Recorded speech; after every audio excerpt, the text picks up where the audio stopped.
안녕하세요. 박석재의 천문역사TV 박석재입니다. 오늘은 새 카테고리 태극기를 아시나요의 첫 번째 시간입니다. 우리 태극기를 이해하려면 우리 역사도 정확히 알아야 합니다. 여러분, 우리가 개천혁명의 횃불 카테고리에서 우리 서기전 우리 국통맥은 바로 환인환국, 환웅배달, 단군조선, 북부여로 이어왔다는 것을 이미 공부한 바 있습니다. 그 다음에 제가 오송치루와 오송개합 같은 천문현상을 설명드리면서 이 바로 우리 환단고기가 설명한 역사가 맞다. 그렇게 한번 강조한 적이 있습니다. 아직도 환단고기를 한 번쯤 안 읽어본 분은 없겠죠. 아무리 게으르셔도 우리나라 역사는 아셔야 되지 않겠습니까? 그래서 이 환단고기에 나오는 그 배달은 최초의 우리나라라고 말할 수가 있습니다. 환국은 여러 민족의 그 연합국가 같은 상징적인 존재입니다. 그러나 배달은 분명히 개천으로 시작된 우리 민족만의 나라입니다. 개천이라고 하는 말은 흔히 단군과 관련된 걸로 오해하는데 전혀 그렇지 않습니다. 배달이란 나라의 첫 번째 거발한 환웅, 18명의 환웅 중 첫 번째 거발환 환웅이 배달을 개국한 것을 우리가 개천이라고 합니다. 간단히 복습해 보겠습니다. 그 다음에 천부인은 환국의 7번째 마지막 지위리 환인이 거발한 환웅에게 준 선물입니다. 천부, 청동, 검, 방울, 거울, 그 다음에 이는 도장입니다. 그 시대에 도장이 있었다. 몽골의 남한기 지역에서 옥도장이 나왔다. 다 자세히 설명드렸습니다. 지금 드리는 말씀이 좀 어색하면요, 다시 개천혁명의 횃불 카테고리를 먼저 다 보시고 오시기 부탁드립니다. 천부경은 환국부터 전수된 우리 민족의 우주론입니다. 81글자로 되어 있죠. 그 다음에 환웅배달에는 두 분의 영웅이 있습니다. 위대한 영웅 태우복희와 치우천자입니다. 복희는 5번째 태우의 환웅의 막내 아들입니다. 치우천자는 18명 환웅 중에서 14번째 환웅 자신 자오지 환웅을 치우천자라고 합니다. 환단고기를 여러분들이 믿지 않으면 우리 배달 역사가 없어집니다. 그러면 배달을 부정하게 되면 태극기를 만든 사람이 태우복희잖아요. 그럼 태극기는 중국제가 되는 거죠. 그 다음에 치우가 중국 도깨비면 우리 붉은 악마는 중국 응원단이 되는 겁니다. 이게 나랍니까? 중국 사람이 만든 우리 태극기에 전 격려할 수 없습니다. 태우복희는 우리 조상이십니다. 5500년 전에 태극기를 만드신 분입니다. 그래서 이 역사적인 배경 지식이 있어야 이 태극기를 아시나요라는 카테고리를 보실 수가 있어요. 태우복희의 음양오행 우주론이 얼마나 중요합니까? 우리는 다 무의식 중에 음양오행을 의식하고 삽니다. 우리나라는 학창시절에 태우복희를 가르치질 않아요. 서양의 아리스토텔레스의 사원소는 가르칩니다. 심지어 하나하나 물은 탈레스, 불은 헤라클레이토스 하나하나까지 다 가르칩니다. 그러면서 동양의 태우복희 우원소는 가르치질 않습니다. 지난번에도 자세히 말씀드렸죠. 그래서 결국 복희를 모른다는 얘기는 태극기를 모른다는 얘기입니다. 이제 차차 들어보세요. 대한민국 국민 대부분이 학창시절 태극기 원리를 제대로 배우지를 못했습니다. 어떤 분들은 나 건감 이곤 또는 건리 감곤 나 잘 알아. 그 정도면 된 거 아니야? 아니, 그거 갖고 좀 부족합니다. 건감 리곤, 건리 감곤이 다가 아닙니다. 원래는 8개까지 갔다가 거기서 4개를 빼서 우리 태극 4개가 되는 것입니다. 그러니까 복희가 만든 8개를 아셔야 됩니다. 우주의 역사는 서양의 관점에서 다 기술하니까. 왜? 천문학 역사를 가르쳐라 그러면 맨 저 아리스토텔레스의 사원소, 프톨레마이오스의 천동설, 그 다음에 천문학혁명 이런 식으로 가르치니까 서양 것은 과학적인 반면 동양 것은 비과학적이라는 편견이 아주 나쁜 편견이 독보서처럼 우리 자리 잡고 있습니다. 거기에서 막연한 서양 사대주의까지 나오게 되는 것입니다. 예, 그런데 반드시 앞으로 학창시절에 테오보키를 가르치고 배워야 합니다. 자, 오늘은 간단하게 괴에 대해서 알아보겠습니다. 여러분, 이 기른 효가, 양효, 잘린 거, 둘로 나뉜 것이 음효라는 것은 이 정도는 아시죠? 예. 요거 양음을 갖다가 양의라고 합니다. 근데 이 양효 위에다가 양효를 다시 얹거나 음효를 얹을 수가 있어요. 그 양양이 되면 요거는 태양이라고 합니다. 음양이 되면 소음이라고 합니다. 예. 그러니까 오히려 위에 괴가 더 결정권이 있어요. 위에 괴가 음이면 소음이 됩니다. 음효 위에 양을 올리면 소양이 되고요. 음효 위에 또 음효가 올라가면 태음이 됩니다. 그래서 이 네 가지 경우, 괴 하나씩 포개지는 이 네 가지 경우를 사상이라고 합니다. 많이 들어보셨죠? 뭐 사상의학이라든가. 예. 근데 요 사상 위에다가 다시 또 음효와 양효를 교대로 올려놓습니다. 그러면 태양에다가 올려놓으면 이 세 개 다 양효인 건괴가 됩니다. 그 다음에 음이 올라가면 태가 됩니다. 그 다음에 이, 진, 손, 감, 간, 곤, 이게 8개가 됩니다. 그래서 8개를 만드는 방법이 바로 이 방법이 되겠습니다. 그래서 다시 한번 요거는 건괴다, 이건 태괴다, 이괴다, 진괴다, 손, 감, 간, 곤이라고 합니다. 의미는 테오보키가 건은 양의 기운이 다 모였잖아요. 양의 기운이 다 모였으니까 하늘입니다. 예. 그 다음에 음의 기운이 다 모였잖아요. 그러니까 땅이 됩니다. 그래서 이 괴의 이름은 건이거든요. 그 다음 첫 번째 나왔죠. 그래서 일건천이라고 합니다. 예. 반대로 맨 마지막에 8번째 나온 곤괴가 땅이니까 팔곤지라고 합니다. 이런 식으로 일건천, 이태택, 삼리와, 사진례, 오손풍, 육감수, 칠간산, 팔곤지 8개가 정의됩니다. 여기 불화가 삼리화 불이 있으니까 이게는 불, 해를 말하는구나. 여기 육감수는 수가 있으니까 감계는 물이나 달이구나 이런 걸 알 수가 있죠. 그 다음에 오손풍 바람, 이태택, 택이 연못이죠. 바다. 그 다음에 사진례, 이거는 벼락, 칠간산, 산은 산인 것입니다.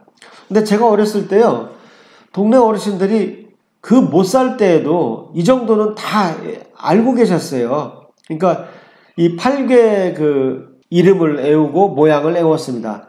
사실은 이 모양을 애우는 또 방법이 있어요. 뭐 예를 들면은 건삼년, 건괴는 3개가 다 연속으로 이어졌다. 뭐 태상절, 태괴는 상괴가 절 끊어졌다.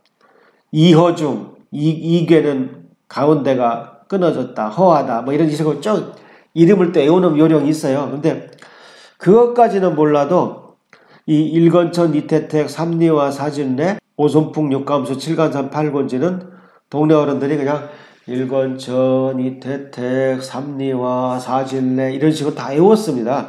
자, 그런데 이 테오보키의 천재성은요, 이 8개를 원으로 배치하는 데에서 나옵니다. 자, 일건천이 하늘이잖아요. 그 다음 팔곤지가 땅이잖아요. 그러니까 천지가 딱 기준을 남북으로 잡습니다. 어느 쪽이 남쪽일까요? 예, 당연히 양효가 다 모여있어 따뜻한 일건천 방향이 남쪽입니다. 그 다음에 음효가 다 모여있는 이쪽이 북쪽입니다.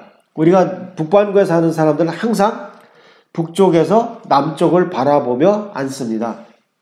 그러니까 이쪽이 남쪽이 되고 이쪽이 북쪽이 되는 것이죠.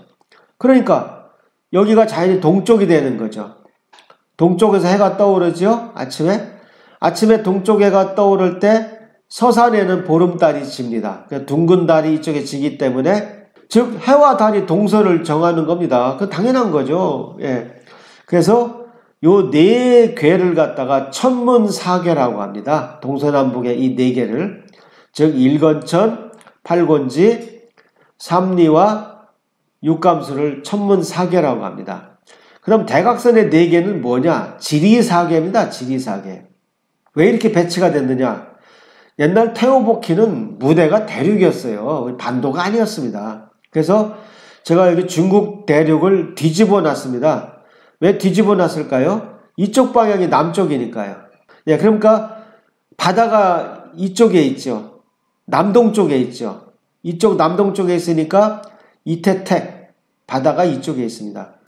그 다음 산은 이쪽에 있죠.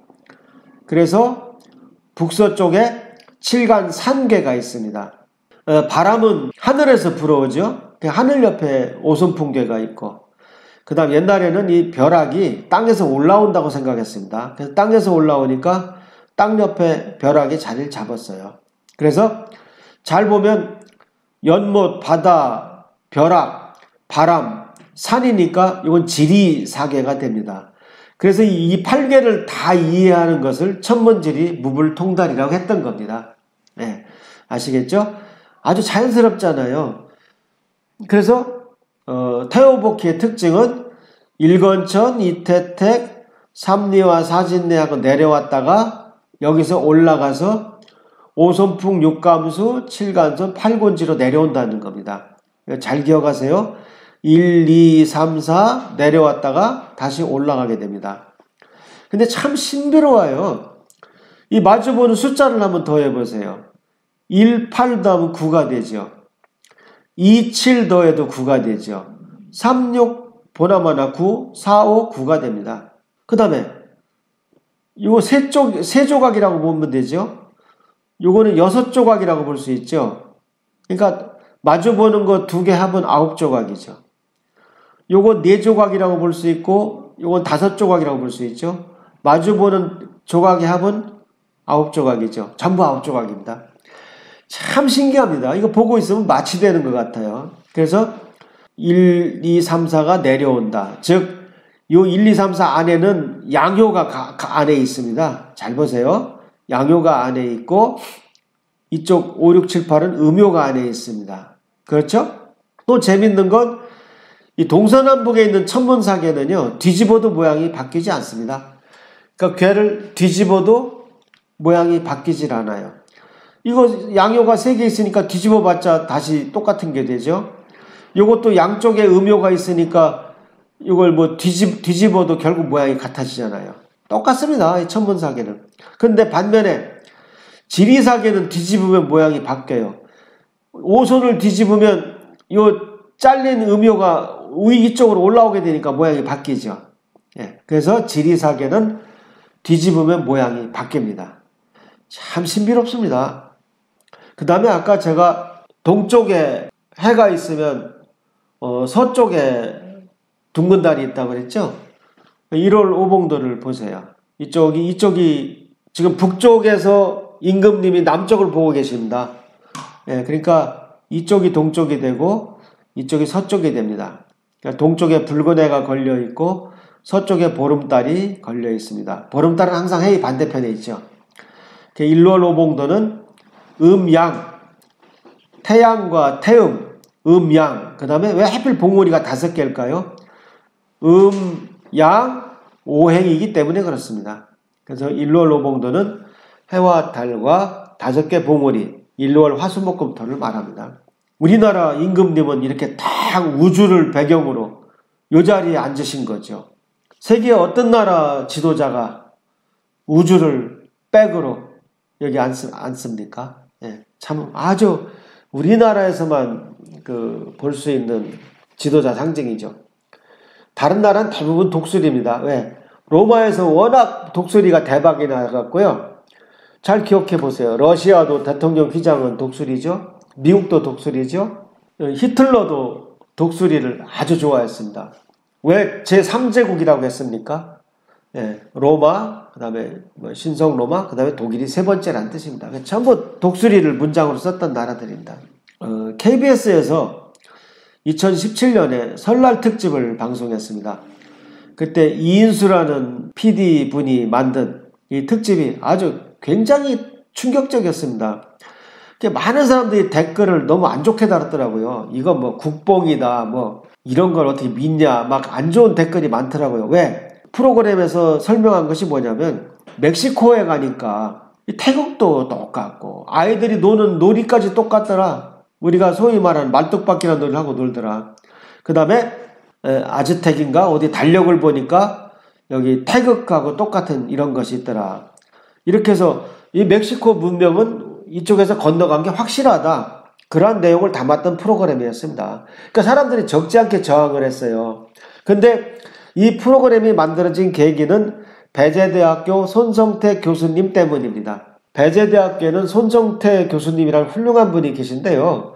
그분이 바로 우리 아시아에서 그쪽 남미까지 문화가 넘어갔다는 주장을 하시던 분입니다. 오늘날 그건 뭐 생물학적으로 다 증명이 돼 있죠. 아시아에서 동쪽으로, 여러분들 보시기에 동쪽으로 이 문화가 넘어간 건 확실합니다. 근데 그날 손 교수님께서 활용점정을 못 하셨어요. 요 설명, 이게 지금 교수님 손입니다. 그런데 요 자리에서 요 녹색 부분이, 이 녹색 부분이 바로 복희팔계다. 그 말 한마디를 하셨으면 게임 오버였습니다. 요 멕시코 달력이 바로 이것입니다. 여기 보시면 녹색 부분이 복희팔계 아닙니까? 잘 보세요. 복희팔계가 이게 양효가 3개가 다 긴데 여기 양효 3개가 다 기죠. 8개를 다 비교해 보세요. 정확하게 이 녹색 부분이 복희팔계입니다. 여러분, 우리가 이런 디자인을 하는데 양효와 음효를 가지고 선 3개를 가지고 이렇게 8개 배치를 하는데 우연히 그 순서까지 다 똑같을 확률이 얼마라고 생각하십니까? 0입니다. 이것은 다른 건 몰라도 태국 모양이 이쁘니까 멕시코 사람들이 원래 새겼을 수도 있어요. 그 다음에 이 놀이가 재밌으니까 멕시코 아이들이 이런 놀이 할 수도 있습니다. 꼭 건너가지 않았다고 해도 뭐 할 말이 없습니다. 그러나 이 복희팔계는 이거는 건너간 것입니다. 우연히 선을 그려다 보니까 완전히 똑같아졌다? 에이, 그건 믿기 어렵습니다. 그래서 바로 테오복희는 분명히 남미까지 넘어갔다. 그러한 우리가 확신을 할 수 있게 됩니다. 다음 시간에 더 재미있는 복희팔계 이야기를 가지고 돌아오겠습니다. 구독 부탁드립니다.